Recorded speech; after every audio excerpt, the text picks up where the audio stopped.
Hey, my name's Ben and I'm back with another episode uncovering what makes South Canterbury not just an amazing place to visit, but an incredible place to live, work and build a business. So let's find out what makes this place so special.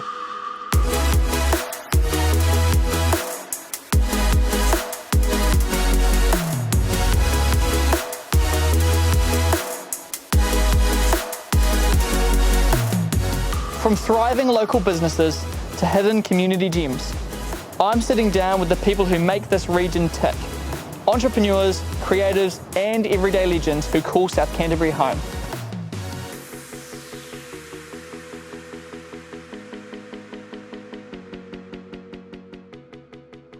Today I'm going to be speaking with Zac from Zolve Environmental. He's the managing director here and he actually founded the company just over 3 years ago. I was sent up to the Pike River mine disaster as part of the response team for quite a few months, and that really had a huge impact on me.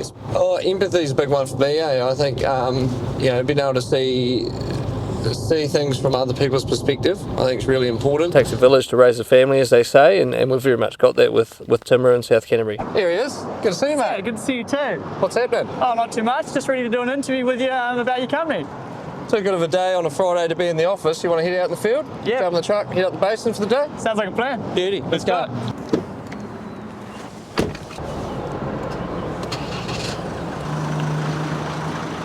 So Zac, can you tell me a little bit about your personal background?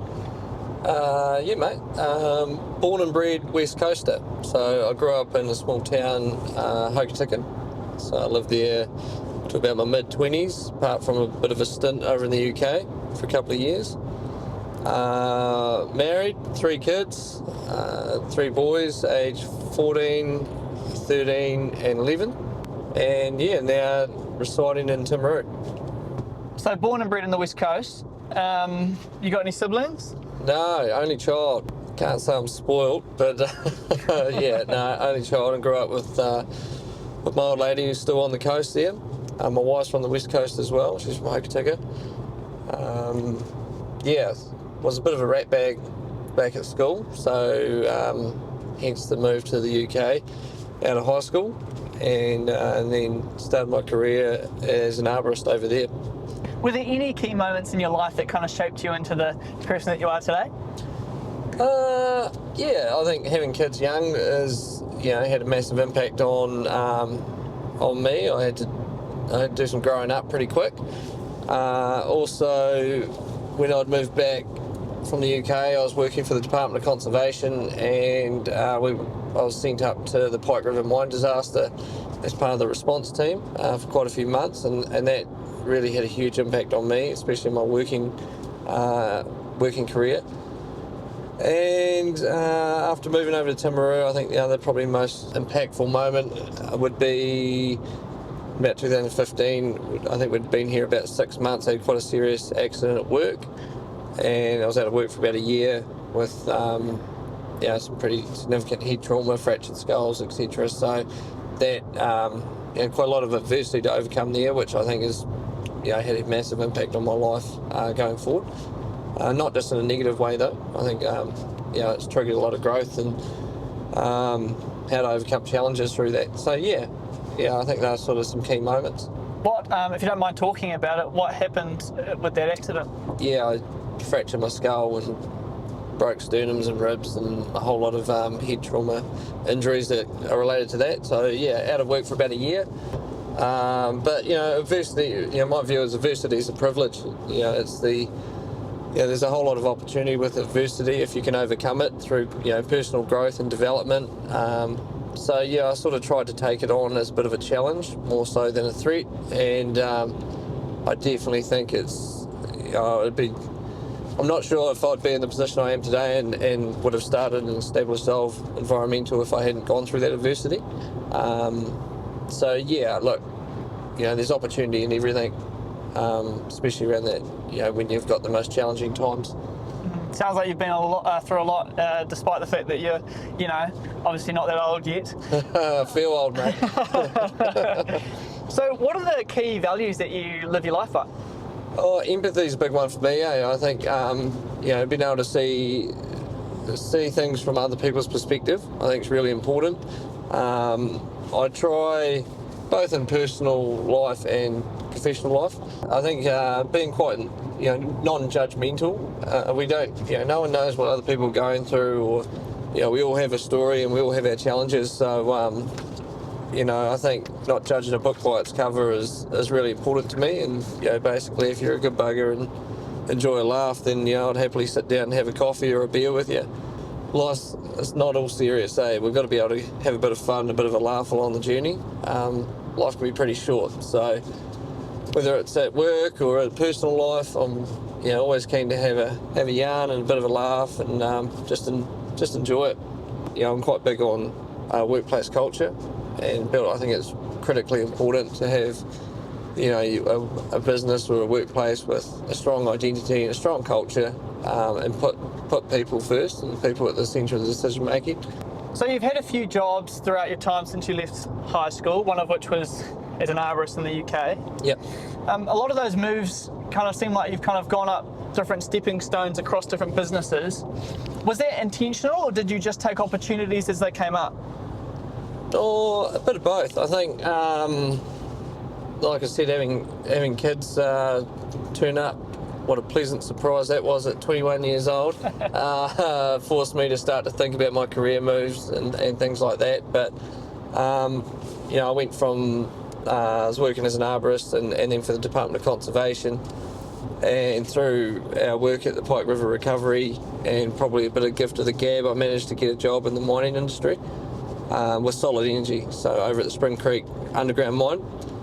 But I don't know if you recall, the mining industry took a really big turn around that time, and there's a lot of redundancies and restructures. But through that, I managed to find sort of opportunities in other departments, move into the environmental department with Solid Energy, and I had to move up to the Stockton mine.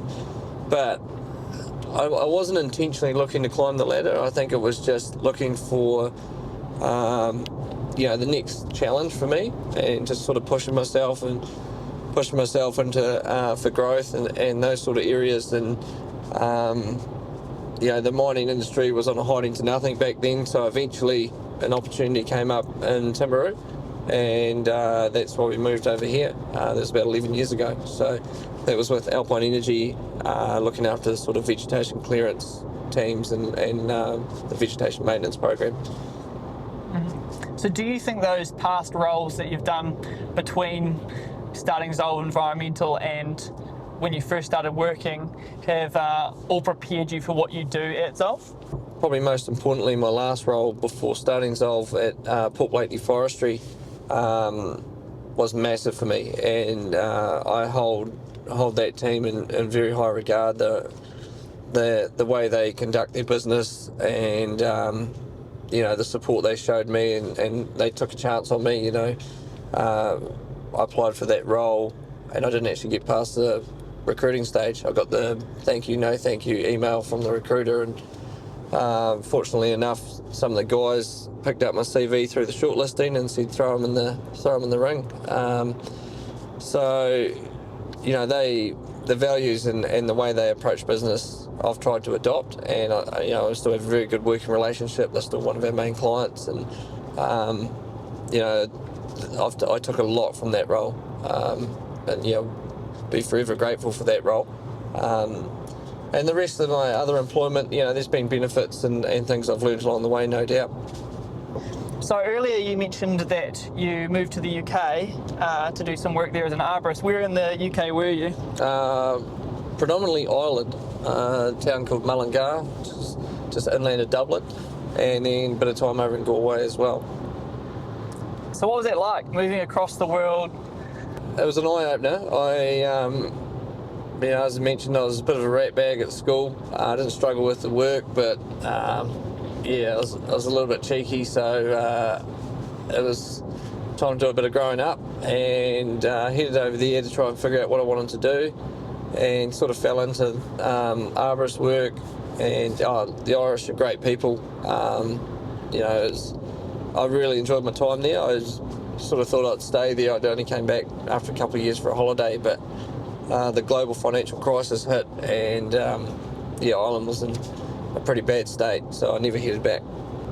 And when you moved back, did you move straight to South Canterbury, or did you move somewhere else? I moved back home to Hokitika.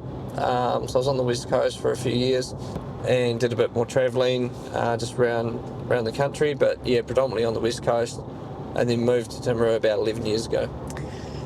So why did you move to Timaru?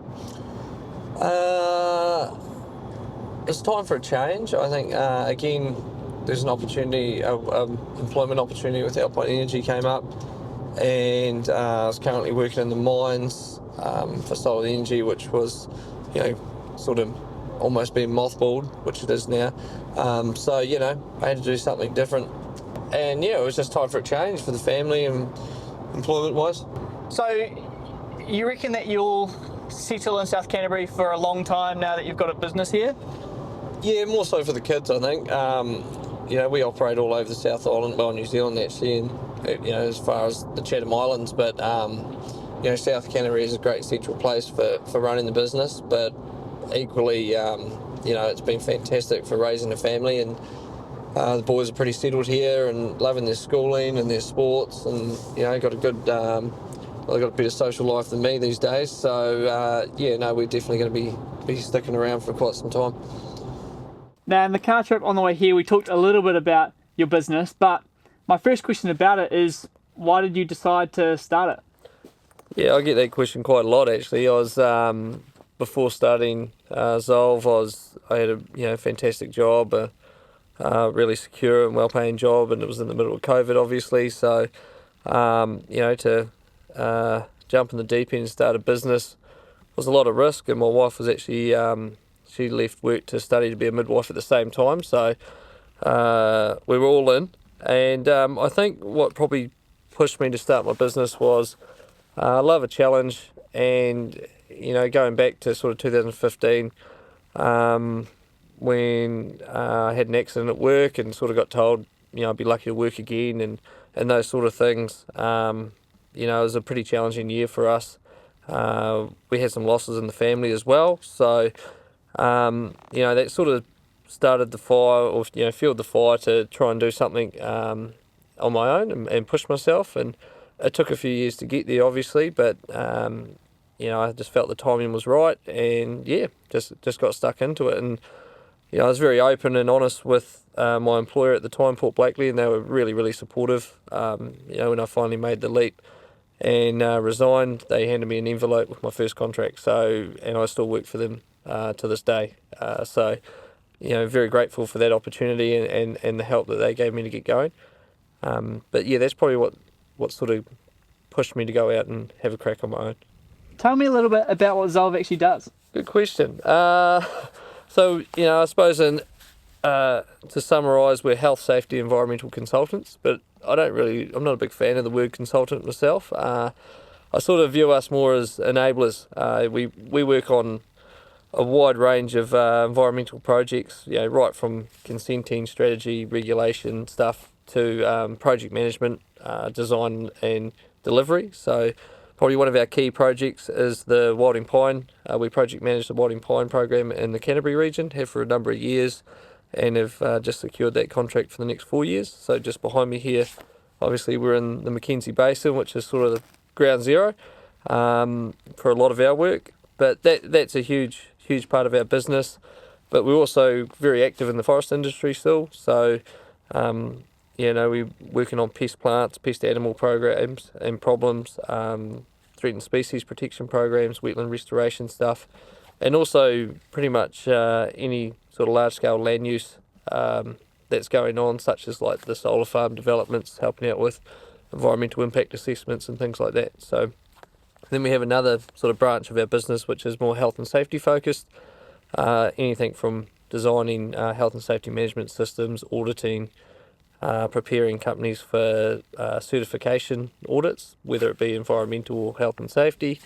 So quite a diverse range of work, which is cool. It keeps it interesting. So. Definitely. So all environmentally based, but quite a few different areas. So you mentioned Wilding Pines, you mentioned pest control programs, you mentioned health and safety, strategization.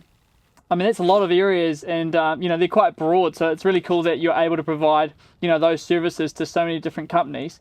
Would you say that, your main role is to, I guess, make life easier for the people trying to do those things? Yeah, although, both those sort of industries, both health and safety and environmental, have, well regulated and, forever changing regulations as well. So, that's our overall objective, is to, think outside the box, be a bit, innovative with solutions, and just help people navigate those problems really. And we've had some great successes. Pretty much all our work has been organic, organic growth, just word of mouth. So that's I'm quite proud of that, and of the team we've got. A fantastic team I work with, a great bunch of people, and our clients and contractors as well. A lot of them I call good mates now, so makes life enjoyable at work.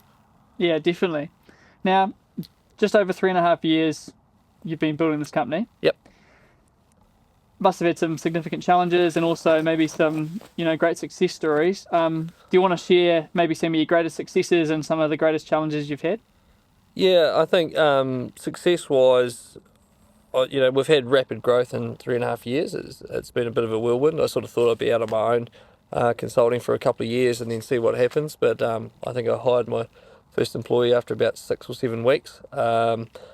So success-wise, I'm really proud of the way we haven't sort of lost our identity and the value we put on culture and our team culture, and just trying to bring a bit of put the people at the centre of our decision making, and that's sort of, I think that's flowing through into the work we do, which is great. Some of the challenges, to be fair, the biggest challenge I've got is probably struggling with a bit of imposter syndrome. I'm just a lad from the West Coast who, dropped out of high school and, I didn't go to university, but things are going really well. And I think I struggle with that success a little bit, to be completely honest. And then also, I think just finding that balance of, if you're working in the business, it's hard to work on the business. So we're trying to make some changes there with resourcing and some hiring at the moment, and just release a bit of capacity, because with the rapid growth, it's pretty easy to get caught up in the weeds, and you're sort of bouncing from one issue to the next and not looking at the bigger picture. So I guess one of the things that we were talking about a little bit before the camera started rolling is that whole hiring another staff member, the process of that, and we're just talking a bit about how you guys are relatively at capacity, but as you hire that person, it's the perfect time, I guess, for other people to get in contact with your business for those areas, because you're going to have a whole nother person resource to dedicate to projects. Yeah, that's what we're looking at doing. We're we're in a growth phase. We've got some good sound projects on the go. That's long-term projects, which is great. But we still see a lot of opportunity out there. We're pretty poor at our marketing, to be fair, so we're sort of just keeping our head down and doing the work. So that's going to be a big focus for us. The hiring's interesting. Again, going back to the culture thing, it's Port Blakely taught me a lot in that space on the real value of looking more at the person, their culture, their values, and alignment with the business, more so than their competency and skill set. Skills can be taught, but it's very hard to change a person's culture or values or communication skills, how they operate under stress and pressure. So it's we're going to put the time and effort into that recruiting phase to just make sure we get the right person that we can have some fun and do some good work. So you mentioned during our drive that you work in South Island, but also nationally, within New Zealand. What locations are you currently in?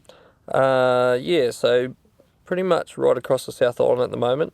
We have done some work up in the North Island, around the East Coast and Gisborne, following those storm events. We've done some work over on the Chatham Islands as well. I'd love to get some work back on the West Coast. The coast still holds a special place in my heart, so I'd love to get back there at some stage. They're doing some pretty cool things over there as well. So, but currently right across Canterbury, Otago, Southland, Marlborough. So that's sort of our general basis for projects at the moment. But this is the office, essentially. We're up here most weeks, so and it's not a bad office at that. It's a beautiful office. It's awesome. Yeah, and we were talking a little bit about some of the project work you're doing actually just across the lake. Yeah. Wilding Pines. Yeah, we're doing. Obviously, the Mackenzie's got a real issue with Wilding Pines, and there's a lot of work going on here. But yeah, over the lake there, we're tackling one of the major seed sources over there and trying to bring in a bit of a innovative approach to that, utilising the biofuel markets and bringing those costs down, those clearance costs down. So that's really cool. It's taken a lot of work and a lot of alignment, and there's a lot of moving parts, but being able to turn a pest problem into a renewable energy source is that's pretty cool solution. So we'll keep working on that, and hopefully we can apply that model somewhere else as well. That's brilliant. So you're doing work all across New Zealand, and a big chunk of that is the South Island. Yep. I have to ask, why did you decide to base your operation out of South Canterbury? Yeah, well, probably because that's where I was. Obviously I've been here 11 years, and that's where I sort of seen the opportunities through some of the work I did at Port Blakely. They were very active in the environmental space outside of just forestry management. Things like the Peki Peki, the long-tailed bat program, very active in that. The wetland restoration stuff, that we've continuing a lot of that work as well, which is great. But South Canterbury's been great. I think for me personally, it's a great spot to raise a family. My boys are well embedded in the community now. Their sports and their schooling, great opportunities there. So, and it's quite central. We've got an hour's drive or so and you're up here or up the lake. So summertime, it's a bit cold at the moment obviously, but summertime you've got the lakes and the mountains, and plus you've got Caroline Bay and the beach right there as well. So if you need to go to the city, it's a couple of hours either way. But no, it's a good central location, and I love it. I didn't actually think I would stay in Timaru when we first moved there. It was we don't have any family there. It was very much a move for the job at the time, but I wouldn't live anywhere else at the moment. It's fantastic. And that's quite an interesting perspective, because some of the interviews I've already done in this series, the people have been born and raised in South Canterbury, and they've said, if someone was to move here, it would definitely be a good idea. But obviously they're speaking off their presumption, where you've actually done that. So you're not born and bred in South Canterbury, you're born and bred in the West Coast. You've moved here, and so you're actually a testament to the fact that this is a good place to move to start a business, to have a family, all of that sort of stuff. Yeah, it is. It's it's the community's been very welcoming. I've got a great bunch of mates. As I said, we don't have family support here, so it takes a village to raise a family, as they say, and we've very much got that with Timaru and South Canterbury. A lot of great support, and there's a lot to do. There's a lot to do, and there's a lot of opportunity out there. I think business-wise, I think Timaru's got some really successful people scattered through Timaru and South Canterbury. I think they're quite humble. They're pretty keen to keep their head down and do a good job. But equally, there doesn't seem to be this sort of tall poppy syndrome. Everyone's very supportive of people trying to start a business and out there doing good things. I've got a lot of people that I can lean on for advice, pick up the phone, give them a call, throw some wacky ideas at them. They'll tell me I'm either an idiot or to go for it. So, and it's great. It's really good. So naturally, if you've found a home in South Canterbury and you found it good for both raising a family and for starting a business, would you suggest that other people move here for that same thing? Yeah, I think so. I think if the region suits the business that you're trying to establish or get off the ground, by all means, it's a great spot. The community, as I said, is very supportive.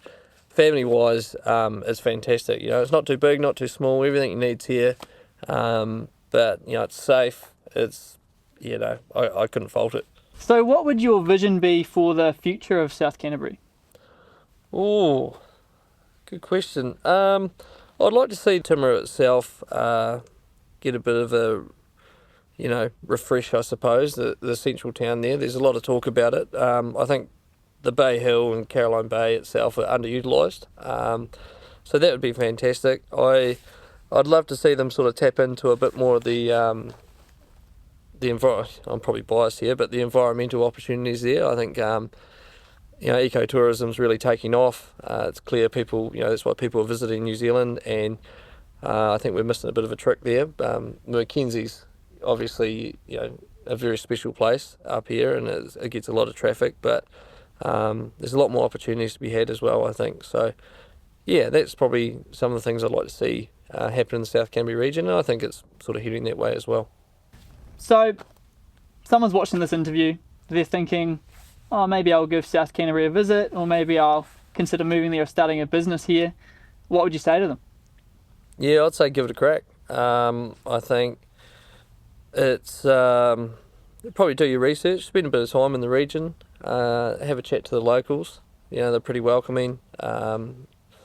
Learn what the drivers are in the business, and you know, the passions around the place, and then you know, if it's right for you, yeah, jump all in, go for it. And how about people that maybe don't necessarily want to start a business but want to move to a new place and work somewhere else? Do you reckon that there's good employment opportunities that are going to be coming up as the region develops? I think so. You know, it's a pretty active spot. You know, employment-wise, from my understanding, there is a lot of opportunities out there. You know, I don't know the stats or anything like that, but it seems like, you know, there's definitely opportunities and people to grow and develop in roles as well once established here. So, yeah. Thank you so much for your time. Thanks for taking me for a drive out to your beautiful office here in the Mackenzie region. No worries, mate. Really appreciate it. I have 2 final questions to finish this interview. Fire away. The first is, what is the benefit of being part of the South Canterbury Chamber of Commerce? I think networking is probably the biggest benefit, and to be completely honest, we don't leverage that as much as we should, but it is in the plan to get more active with the chamber. But you know, they seem very, very supportive, especially of new businesses, and you know, you see the training opportunities that come through every month and things like that. So, you know, networking and support would be the 2 biggest benefits I see through the chamber. And my final question, it's a slightly selfish question. I'm a young business owner. I'm just starting out in my business. Yep. What piece of advice would you give me to help me on my journey? Adversity is a privilege, so you're going to come up against challenges, but with those challenges is your biggest opportunities for personal growth and development. So, yeah, take them with both hands, you know, and you'll be fine. Good luck. Thanks so much, Zac. Cheers, really mate. appreciate it. Champion. Cheers, buddy. Solid, bro. That was awesome.